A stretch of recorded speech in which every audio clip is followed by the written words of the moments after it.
Bonjour et bienvenue sur Impact Podcast, le podcast numéro 1 dédié aux professionnels de la beauté. Aujourd'hui, je reçois Johanna Flack, entrepreneur dans le domaine des extensions de cils.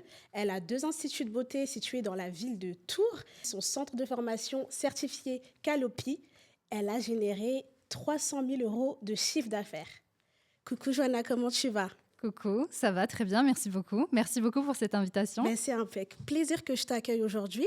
Est-ce que tu peux te présenter, nous parler de toi, de ton parcours et surtout d'où tu viens et comment tu en es arrivée là?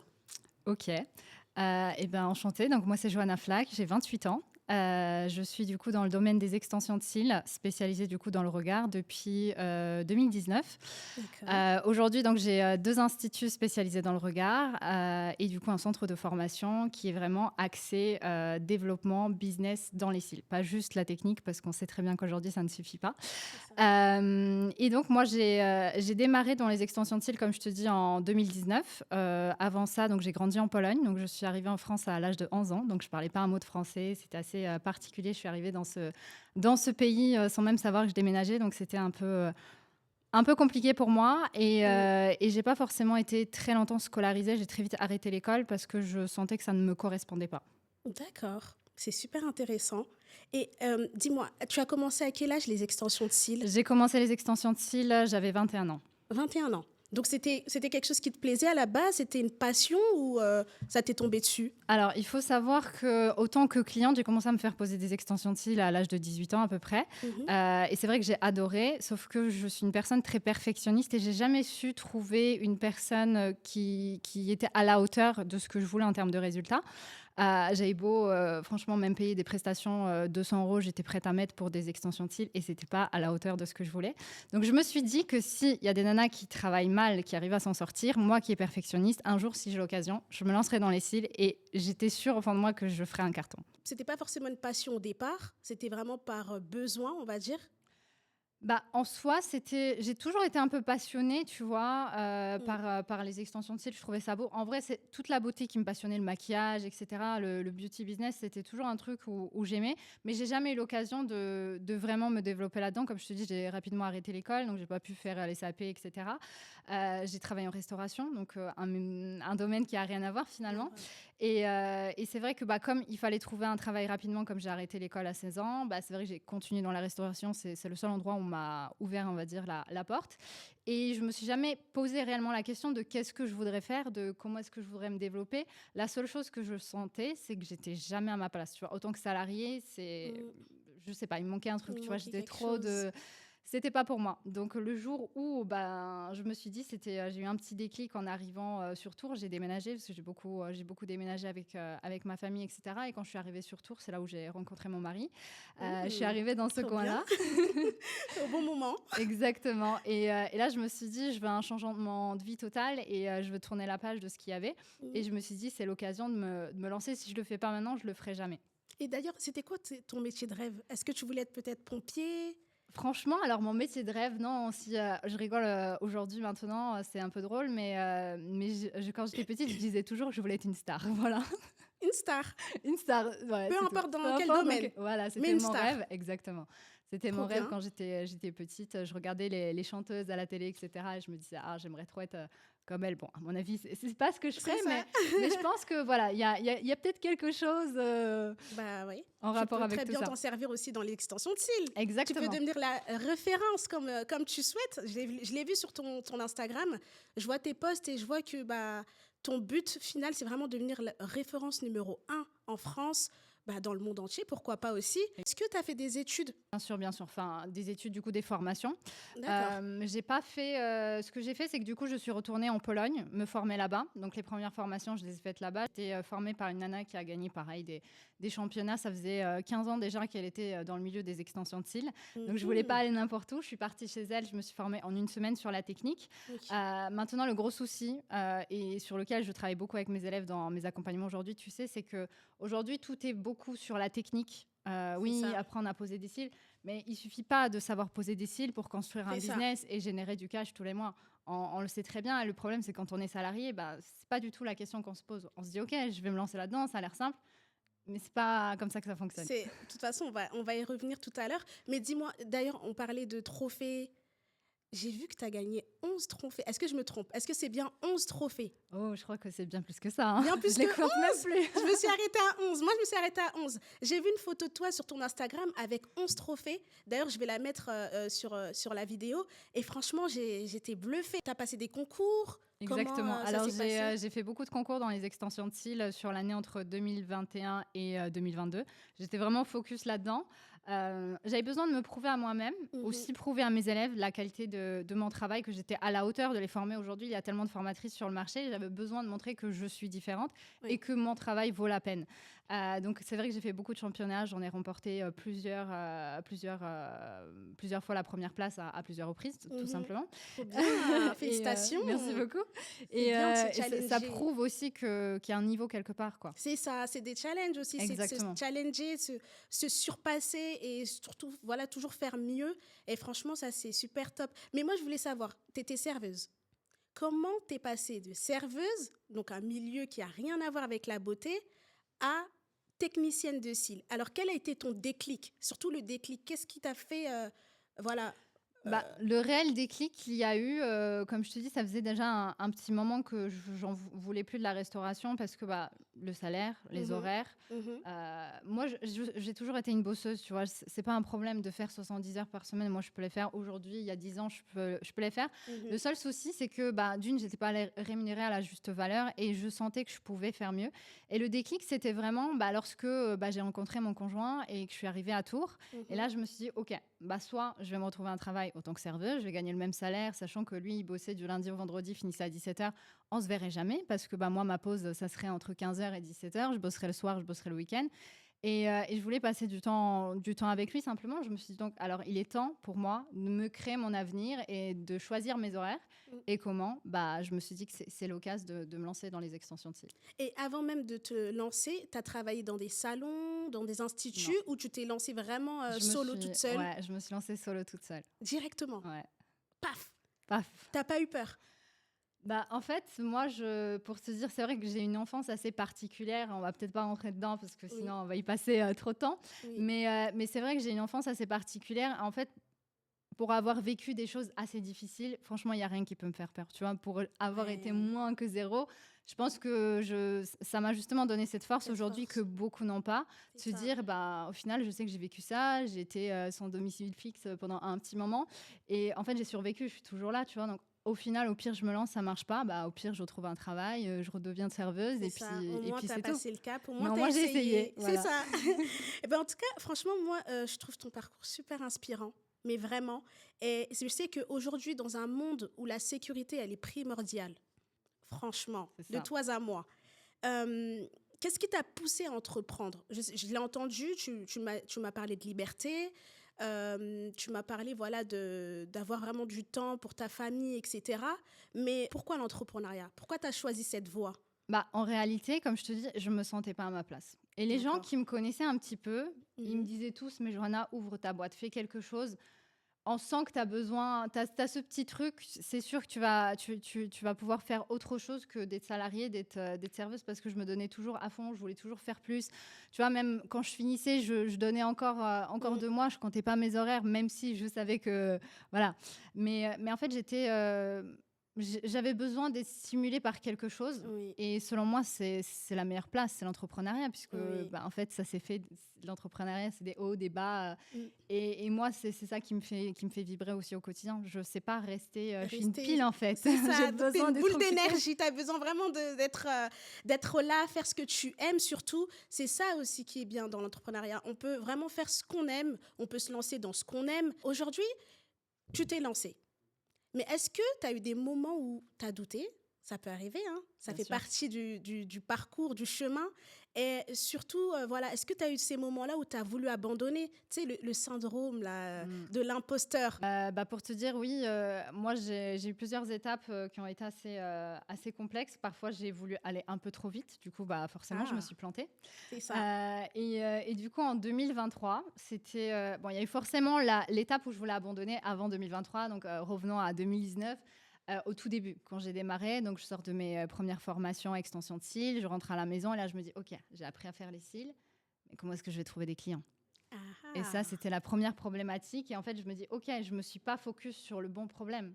Je Mhm. voulais la méthode, OK. L'acquisition. Et l'acquisition était un gros souci. Et c'est là où les premiers doutes sont arrivés. Je me dis, non, ça y est, je vais arrêter. Le pire, c'est que le premier mois où je me suis lancée, à Tours, je connaissais personne, j'avais zéro contact. La seule copine que j'avais qui habitait à 30 minutes de Tours, elle voulait pas me servir de modèle, tu vois, elle avait zéro confiance en moi. Ah J'ai dit, oui. OK, pas de problème. Et en fait, pendant le premier mois, j'avais trop de doutes parce qu'impossible de trouver des modèles, impossible de me lancer. Donc, je travaillais avec ma petite fausse tête. Je me dis, hors de question que j'abandonne, tu vois. Trop bien. Et après, je me suis lancée directement en clientèle. Donc, j'ai bossé sur justement comment est-ce que je pourrais mettre les choses en place pour trouver des clients. À l'époque, c'était beaucoup moins simple qu'aujourd'hui. C'est Aujourd'hui, on a l'IA, on a ça. plein de choses. Avant, Justement, c'était, oui, c'est tu vois, ça. c'était super compliqué, quoi. Oui, ben, c'est ce que j'allais te demander au niveau du marketing. Bon, avant même le marketing, il y a l'ouverture. Mais moi, ce que je voulais savoir, c'est que ben, déjà, comme tu avais du mal à trouver déjà rien que des modèles, Mm. c'était compliqué. Oui. Alors, comment tu as fait justement pour trouver tes premiers modèles? Est-ce que tu t'es servi des réseaux sociaux? Qu'est-ce qui, voilà, la voisine, du quartier, Mm. comment tu as fait d'abord pour avoir tes premiers modèles? C'est vrai que les modèles, comme je te dis, j'en ai pas eu. Donc, c'était la fausse tête. Et mes premières clientes que j'ai eues, c'était Instagram. Instagram, Ah, moi, tu as attaqué directement sur les clientes, j'ai attaqué sans modèle. directement. Non, en fait, je me suis entraînée sur la fausse tête pendant un mois, tu vois. Oui, et Donc, ça, entre c'est la super, ouais. formation et le passage en clientèle. Après, j'ai mis une offre de lancement. Je me suis pas tout de suite mis à des prix forts. Ça aussi, c'est top. Mais en fait, non, je trouvais pas de modèle. Donc, je me suis dit, autant ne pas perdre de temps. Donc, je travaillais sur la fausse tête. En fait, je la prenais comme cliente 2-3 fois par jour, tu vois. Oui, Hop, je faisais sa c'est petite pose top. de cils, etc. Mm. Et ça m'a permis de faire mes gestes, de m'habituer, de commencer. Et j'ai commencé de cette façon-là.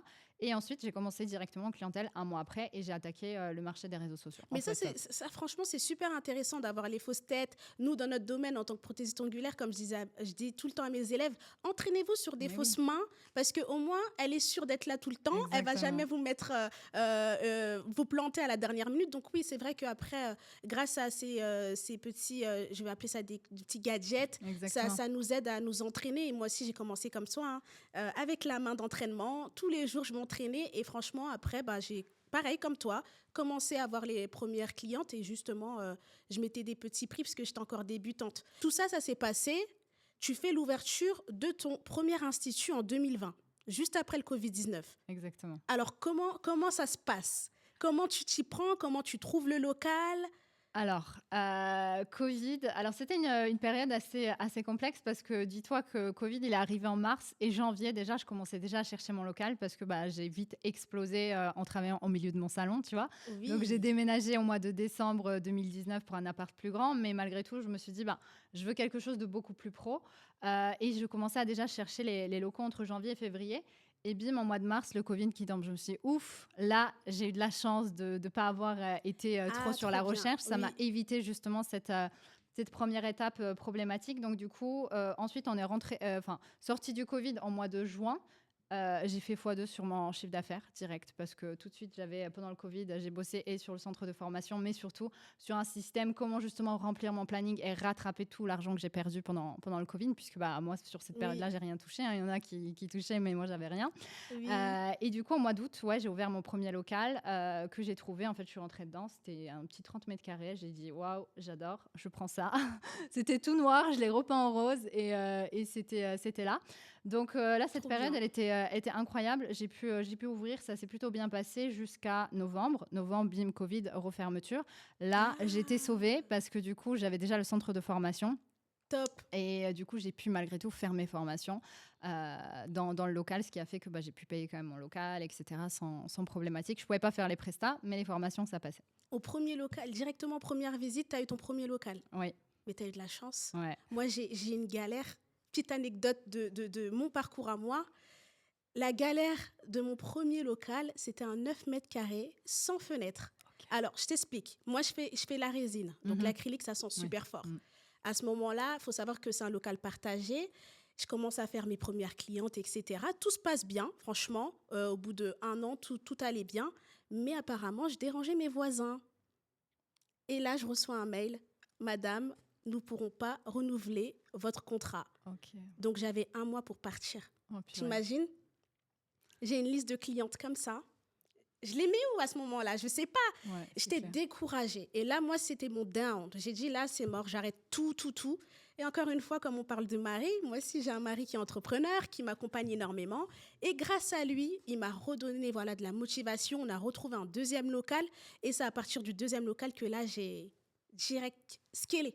Direct. Et là, à partir de là, c'est de là même que mon idée de coworking beauté elle m'est venue Ok. pour aider d'autres femmes à ne pas vivre Ouais, ce que tu as vécu. ce que j'ai vécu. Mm. Tu as eu de la chance quand même, Mm. parce que c'est pas facile de trouver un local. Non, c'est vrai. C'est vrai que j'ai eu de la chance pour le coup, celui-ci. Donc, j'étais très contente. Ensuite, j'ai rapidement recruté. Bon, premier Ah ah. recrutement, première erreur. Mais on va y venir, trop bien. Alors, est-ce que tu peux nous... justement, comment ça se passe? Alors, ton recrutement, comment tu fais pour recruter? Est-ce que tu passes par des plateformes? Est-ce que tu passes voilà, sur les réseaux sociaux? Comment tu fais pour trouver déjà tes premiers salariés? Alors, pour tout ce qui va être salarié, aujourd'hui, ça va être les réseaux sociaux ou, tu sais, Indeed, etc., des offres d'emploi classiques. Ensuite, Mhm. souvent, je pars du principe que au début, je savais pas trop, donc je prenais limite des personnes que je formais, etc. Ouais. Aujourd'hui, ce que je veux, c'est une esthéticienne qui avait déjà un poste ailleurs en tant qu'esthéticienne, qui en peut plus du travail qu'elle faisait et qui vient chercher du confort chez moi, qui s'investit et que je forme à ma Trop manière de bien. A à Z. Ah ben là, du coup, tu es sûre d'être avec une personne qui est déjà passionnée Mm, et qui partage aussi les mêmes valeurs que toi, on va dire. exactement, Bah ça, c'est super important aussi dans le recrutement, j'imagine. tout à fait. Est-ce que tu peux nous parler de ta première... Alors, sans rentrer dans les détails? ouais, bien sûr. Alors effectivement, en fait, c'est de ma faute parce que j'ai voulu aller trop vite, tu vois. Ouais. Du coup, j'ai trop fait confiance, j'ai créé trop de liens et au final, elle s'est crue trop à la même hauteur que moi et il n'y a pas eu patron salarié. C'était limite. Il y a même des clientes qui m'ont fait des retours qu'elles disaient qu'on était associés. Ensuite, bah, ça s'est mal passé parce que bah, je l'ai laissé gérer. Ensuite, je suis tombée enceinte. Du coup, je l'ai laissée un peu toute seule. Donc, ça a trop pris la confiance. Et c'est de ma faute parce que tu vois, j'ai pas été assez derrière. Donc, malgré tout, ça m'a appris le jour où elle est partie. Bah, j'ai fait x2 sur mon chiffre d'affaires, tu vois. Parce que bah, justement, j'avais trop de copinage entre mes salariés. Et à un moment donné, je me suis dit non, il va falloir mettre des règles et il va falloir que tout le monde se respecte. Autant moi que je les respecte qu'elle, elle me C'est ça, respecte. exactement. Et tout a changé. Aujourd'hui, les liens avec mes salariés ne sont plus les mêmes. Et ça ne veut pas vouloir Justement. dire que, tu vois, ça Et va pas, mais... justement, t'es quel type de gérante aujourd'hui? Est-ce que tu es celle qui va faire l'ouverture, fermeture? Est-ce que tu es toujours derrière, voilà, assez pointilleuse? Est-ce que tu es très droite au niveau du travail? T'es quel type de gérante? Alors, moi, je suis très carrée, comme je dirais toujours. Je suis chiante dans le détail, mais c'est ça qui fait aussi l'expérience Studiolage. C'est ça qui fait qu'aujourd'hui, C'est ça. on a ouvert une deuxième boutique. C'est parce que je suis très dans le détail, je suis très perfectionniste. Et dès qu'il y a un petit truc, tout de suite, j'en parle. Mais je ne suis pas du genre à mal parler, à faire des reproches inutiles. Ce que je veux, c'est que ça soit carré. Du moment où le travail, il est fait, je ne suis pas derrière elle à leur dire aller surveiller, à prendre les caméras comme certains font toute la journée. Mais non, ce n'est pas mon truc. Je ne suis pas là du matin au soir. Je sais leur faire confiance. Là, tu vois, avec la deuxième ouverture, oui, on y est parce que bah, c'est nouveau pour elle, c'est nouveau ça. pour nous. Il faut qu'on soit présent. On ne peut pas les laisser comme ça. Mais une fois que j'ai confiance, je sais que demain, je pars 3 semaines en vacances. Je peux ne pas checker les plannings. Je peux rien faire de mon téléphone. Je sais que les filles, elles vont gérer. Ça va bien se passer. Parce qu'on a créé une confiance et dans le respect. Dans le respect, c'est ça. Bah après, pour bien maintenir aussi ses salariés, j'ai envie de dire, faut avoir aussi une certaine posture Exactement. en tant que gérante aussi. Tout parce qu'aujourd'hui, voilà, tout le monde abandonne trop vite. C'est trop facile de Mais partir. Oui, c'est ça. Donc après, oui, imposer le respect, c'est vraiment... primordial aussi pour que l'équipe elle se sente à l'aise, etc. Là, tu es à ta deuxième ouverture. Là, tu as ouvert il n'y a pas très longtemps. Oui. Donc, c'était quand la deuxième ouverture? Bah, c'était le 4 mai, donc ça fait quoi, 2 semaines? Trop bien, félicitations encore Merci une fois. beaucoup. Tu rêves de te lancer dans l'entrepreneuriat, mais tu ne sais pas par où commencer. Moi, c'est Rose, entrepreneur dans le domaine de la beauté depuis bientôt 10 ans. J'aide chaque jour des femmes à devenir indépendantes grâce à mon programme de formation. Si toi aussi tu veux développer ton activité, gagner en liberté et passer à l'action, rejoins-moi dès maintenant. Le lien d'inscription est disponible en barre d'infos. Comment tu t'y prends au niveau du financement? Est-ce que c'est tes fonds propres ou est-ce que Alors, jusqu'ici, j'ai tout financé en propre. Donc là, le premier local en 2020 que je te disais, ça, c'était du perso. J'ai financé perso. Ensuite, on a déménagé pour un peu plus grand en 2023, perso aussi. OK.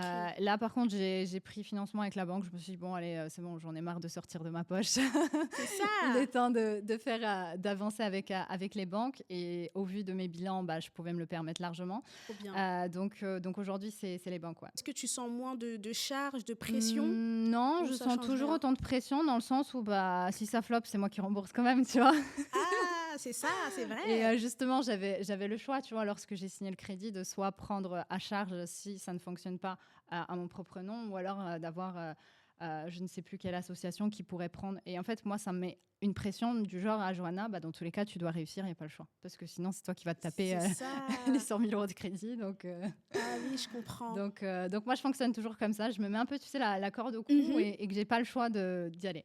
Ben écoute, franchement, dans tous les cas, comme on dit, faut prendre le risque. Dans l'entrepreneuriat, si on prend pas de risque, Exactement. on n'évolue pas forcément. Donc, il faut prendre le risque. Après, il faut prendre le Le bon, bon le risque. bon risque, les bons choix. Hein. Faut pas non plus faire des choix, comme tu disais tout à l'heure, aller trop vite, sans Mm. forcément avoir une solution derrière. Donc, oui, il faut faire attention. Et là, on a parlé de ta deuxième ouverture. Moi, ce qui m'intéresserait, c'est de savoir, t'es maman. Oui, Donc, tu as une petite princesse. tout à fait. Est-ce que tu es mariée Oui. en plus? Donc, tu es mariée. Donc, comment tu allies le travail, donc le côté vraiment business, et le côté famille?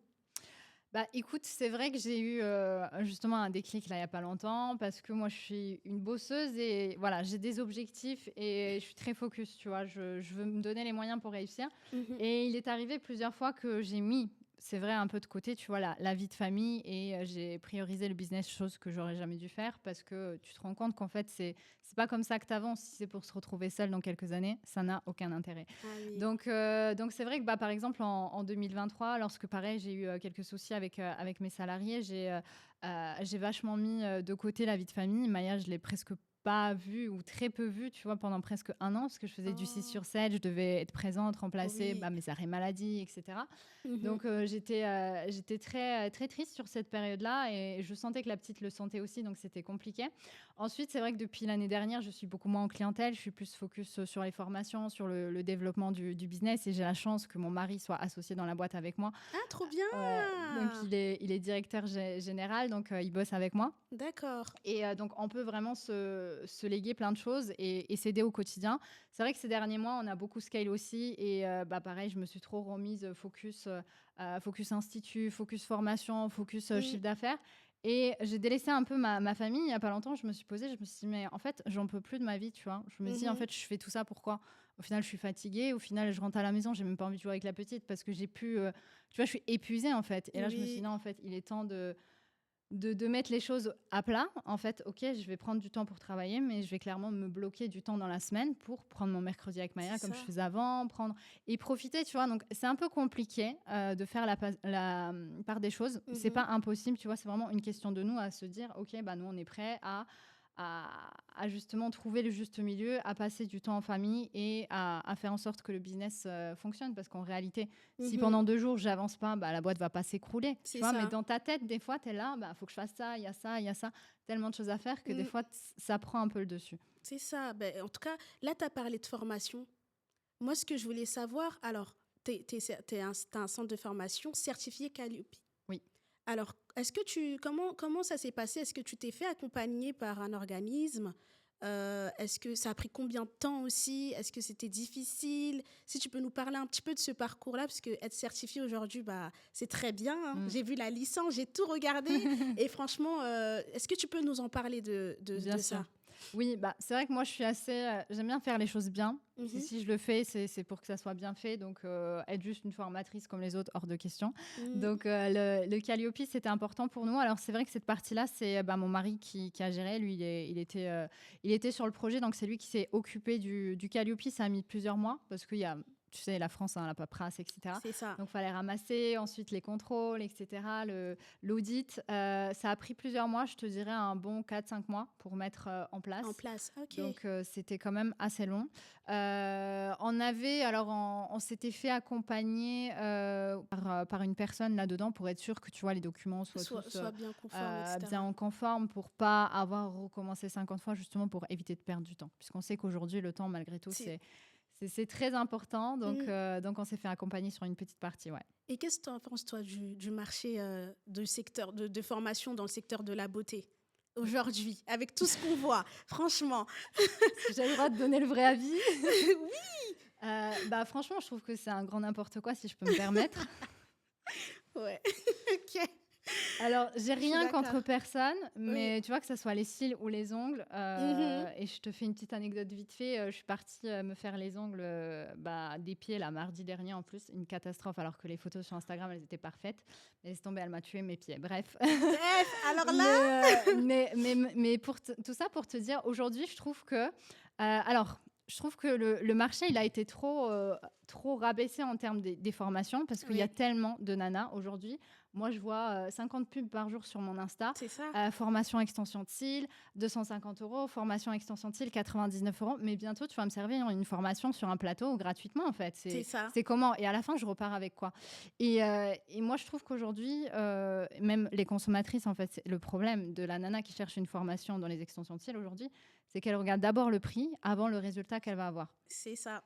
Et forcément, du coup, tout le monde se dit, je vais baisser le prix. Moi, je sais que quand j'ai développé les accompagnements, ça a mis plusieurs mois à ce qu'on arrive à se placer sur le marché parce que, bah oui, je suis du high ticket par rapport à un marché, je suis ultra high ticket, mais derrière, il y a de Oui. la valeur. Tu vois. C'est Elles ça, n'achètent pas exactement. une formation lambda qui dure une journée et derrière, bah, elles abandonnent, elles ont perdu 500 balles. Non, elles Mhm. investissent dans leur avenir pour avoir des résultats et réussir. Et ça, en fait, il y a trop de formations sur le marché pour moi, que ce soit dans l'anglerie ou Ah oui, dans oui, les oui. cils qui sont Oui, vendus juste pour vendre. Et souvent, qu'est-ce qui se passe? C'est que c'est des nanas qui ne savent pas comment trouver leurs clients, qui n'arrivent pas à remplir leur agenda. c'est ça. Du coup, elles se disent, OK, bah, je vais me lancer dans la formation, je vais peut-être baisser un peu les prix, comme ça, j'aurai plus de clients. Mais en Mais le problème, réalité, c'est qu'après, après, c'est vrai que ça chute un petit peu bah oui, au niveau de, comment dire, de la qualité mais oui, aussi. Et c'est vrai qu'aujourd'hui, on peut vraiment trouver de tout, notamment dans l'onglerie, hein, comme tu le dis bien, hein. exactement. Nous, à l'époque, enfin, moi, je suis diplômée d'un bac esthétique. J'ai fait des études, je suis allée à l'école pour ça. J'ai consacré toute ma jeunesse là-dedans. Et c'est vrai qu'aujourd'hui, je me retrouve avec 10 000 concurrentes, mais qui n'ont... J'ai rien contre ça, hein. Bien Pas sûr. de diplôme ou autre, ça, c'est pas un problème. En Mm. soi, aujourd'hui, on peut très bien faire les ongles sans forcément avoir de diplôme, hein. Pour moi, c'est des compétences. Mais c'est surtout le côté où bah, elles vont se lancer et 2 semaines après, du coup, voilà, elles deviennent formatrices. Et derrière ça, il n'y a pas de suivi. Mm. Les filles, elles se sentent seules. Donc oui, c'est vrai que là, je te rejoins là-dessus, hein. C'est vrai qu'aujourd'hui, c'est... Il y a beaucoup trop c'est... de formations, tu sais, c'est du vendre pour vendre. Oui, Et il y c'est a pas vrai. de. Et moi, comme je dis, en fait, et ça, c'est aussi Alec Henry qui m'a dit ça il y a pas longtemps. Il me dit, moi, ce que je construis, c'est faire en sorte de durer, d'être là dans 10 ans encore. Mhm. Voilà. Et en fait, depuis qu'il m'a dit ça, je me dis, mais en vrai, ouais, faut que. En vrai, je fais exactement la même chose, mais il faut que je pense vraiment dans cette direction, dans le C'est sens ça. où, en fait, aujourd'hui, il faut se dire qu'on voit les choses. Bah, ok, demain je vais être la référence, c'est pour être une référence dans 5 ans, dans 10 ans, dans 15 ans, dans 20 ans, je veux être sur le marché, je veux que les gens me voient comme une référence et pas qu'on se dise, bah tiens, c'est la meuf qui vend les formations à 500 balles, tu vois, et Oui. qu'au final, elle apporte aucun résultat. Moi, ce que je veux, c'est que sur la formation, on se dise, ok, bah j'étais chez Johanna, je l'ai choisie parce que je sais qu'avec elle, j'aurai des résultats. Et après, ça dépend aussi de la personne, comment elle s'investit. Bien sûr, c'est pas un Mm. miracle, tu vois. Si C'est tu prends une ça. formation, même la plus chère sur le Exactement. marché, et que tu fais rien, ça marchera pas. C'est ça. Mais je trouve qu'aujourd'hui, il y a beaucoup trop de, tu sais, le en ligne tout seul. Bah, franchement, acheter une formation à 500 balles en ligne, tu prends la même chose sur YouTube, c'est gratuit. Tu auras les mêmes résultats, quoi. C'est ça, exactement. Et c'est ce que je disais aussi à mes élèves. Aujourd'hui, tu peux forcément trouver des formations. Voilà. Moi, je forme uniquement sur le GELIX. Mhm. Donc, c'est une compétence qui est assez facile et uniquement pour les débutantes. Donc, je fais tout, hein, l'épilation, etc. Mais je me suis focalisée Mm. sur la pose américaine parce que pour moi, c'est le premier. Si tu veux en tout cas apprendre à faire les ongles et bien faire les ongles, le GELIX, c'est le plus facile à apprendre. On est soit sur une journée, soit sur 2 jours. Donc, vraiment, comme j'aime bien expliquer à mes élèves, si tu veux avoir du bon résultat, etc., il faut travailler aussi derrière. Bien sûr. On ne paye pas une formation pour rester comme ça et Bah rien oui, faire. c'est ça. Tout le travail qu'on fait, à chaque fois, si on se perfectionne, c'est vraiment par la pratique. Si tu pratiques pas, tu vas Exactement. vas jamais faire au-delà, hein, de ce que tu as appris en formation. Donc, Exactement. c'est donnant-donnant. On est formatrice, on forme, mais les élèves aussi doivent faire leur part pour Ah, mais bien sûr. faire mieux. Mm. D'ailleurs, tu as parlé de Alec Henry. J'ai suivi il n'y a pas très longtemps une vidéo que vous avez fait. Donc, c'était un audit, c'est ça? Oui, alors j'en ai fait plusieurs avec lui. On avait fait un audit l'année dernière justement un peu sur le business, les chiffres d'affaires et justement un peu la projection sur le plus tard. Là, il n'y a pas longtemps, il est venu aussi dans nos locaux nous rendre visite pour savoir où est-ce qu'on en est justement un an après. C'est top. Donc oui, effectivement, on a tourné pas mal de choses avec lui. Aujourd'hui, on parle de 300 000 euros de chiffre d'affaires. Mm. Alors, quels sont vos objectifs de développement, du coup, pour arriver au million d'euros de CA? Là, ça va être surtout scale les instituts, première chose, et scale la formation. C'est vrai qu'on plafonnait beaucoup avec la formation parce qu'on avait... j'étais beaucoup dans l'opérationnel avec les filles. Tu peux pas être à l'institut à faire tes clients de 10h à 19h, puis ensuite gérer un centre de formation. C'est compliqué. Oui. Donc, je voulais déjà poser un peu le cadre sur l'institut et être sûr que il peut potentiellement fonctionner un peu sans moi, même si je suis toujours à côté. Et c'est vrai que du coup, rien que l'année dernière, on a pu en quelques mois scale super vite sur la formation. Là, cette année, on a déjà fait en quelques mois le chiffre d'affaires de l'année dernière. Et l'idée, c'est de continuer à développer la formation. Comme je te dis, de toute façon, si je veux devenir la référence, c'est qu'il va falloir former un maximum de femmes et leur donner tous mes tips, toute ma valeur pour qu'elles puissent réappliquer de leur côté. Et les instituts, donc là, le deuxième, potentiellement un troisième prochainement et continuer dans cette direction. Je te le souhaite en tout cas. Merci Il parlait beaucoup. de pouvoir arriver à 40 millions de CA. Oui. Comment on peut passer de 300 000 euros de chiffre d'affaires à 40 millions? Avec la méthode McDonald's. Trop bien. Tu as tout compris. Est-ce que tu as peut-être un conseil à donner à une femme qui veut se lancer, qui ne sait pas forcément comment commencer? Est-ce que tu as quelque chose à donner à une personne, une valeur en tout cas qui t'a aidé toi? Franchement, moi, je dirais, la première chose, c'est investir sur soi. Et de toute façon, j'arrêterai pas de le dire. Et investir sur soi, mais pas de la mauvaise manière, parce que de toute façon, il n'y a que notre savoir-faire et il n'y a que ça qui va nous faire réussir. C'est nous-mêmes. Il ne faut pas compter sur quelqu'un d'autre parce que personne fera ce qu'on peut faire à notre place, c'est sûr. Donc, investir sur soi intelligemment. Pas choisir une formation par rapport à son prix. Si tu veux le faire, mais donne-toi les moyens pour le faire. C'est ça. Et en fait, ne pas abandonner au moindre obstacle. Parce qu'on croit que l'entrepreneuriat, c'est facile. Mais en vrai, c'est pas si simple que ça. Il n'y a pas de règle. Il y en a une qui réussira mieux que l'autre. Celle qui réussira, c'est celle qui va aller au bout, même si il y a 50 000 montagnes devant elle et que, en fait, elle les traverse. Ça, elle lâche pas. Exactement. Donc, Rester rien focus. lâcher, focus, et investir de façon intelligente sur soi. Vraiment, c'est mes meilleurs conseils. C'est ça. Hein. Aujourd'hui, on peut investir assez facilement. On a des coachings, on a des accompagnements, il y a des formations. Donc oui, effectivement, il ne faut pas s'oublier aussi. Tout à fait. Moi, je dirais aussi qu'il ne faut pas s'oublier. Je te rejoins vraiment sur ce que tu as dit. Vraiment investir sur soi dans la posture, la façon de s'exprimer. Aujourd'hui, franchement, il y a pas mal de choses à faire pour que nous-mêmes, nous puissions avoir cette chose de se donner les moyens, en tout cas, de réussir. Tout à fait. Bon, en tout cas, franchement, c'était super, super enrichissant. Ton histoire, ton parcours. Je sais qu'il y a beaucoup, beaucoup, beaucoup à dire, mais on était vraiment au-dessus. Je le sens qu'on était... on n'est pas rentré en profondeur, mais en tout cas, on a dit l'essentiel. Et franchement, moi, c'était un plaisir d'avoir partagé tout ça avec toi. Merci beaucoup, c'était un grand plaisir aussi. J'espère que ça aidera d'autres aussi à avoir des petits déclics. C'est ça, c'est ce qui... Nous, on a besoin des femmes comme toi, des femmes comme moi, des femmes qui sont déjà lancées et qui n'ont pas eu peur, qui se sont donné les moyens. Et je sais que ça va aider énormément de personnes qui nous suivent. Avant même qu'on termine, moi, j'ai un petit concept, un petit jeu. Donc, je l'appelle le Flash Impact. Donc, je te pose des questions, tu réponds sans forcément réfléchir. Ok. T'es prête? Allez. Alors, volume russe ou cil à cil? Volume russe. Cliente parfaite ou cliente fidèle? Cliente fidèle. Formation ou terrain? Formation. Instagram ou bouche à oreille? Instagram. Rapidité ou perfection? Les deux. Les deux. Travailler seul ou en équipe? En équipe. Début difficile ou croissance lente? Je dirais les deux. Les deux. Cliente exigeante ou cliente indécise? Exigeante. Alors, est-ce que là, tu peux nous raconter juste 3 anecdotes? La pire demande cliente que tu aies eue? La pire demande client que j'ai eue, je crois que c'était un monsieur. qui est venu nous voir et qui voulait un volume russe plus, quoi.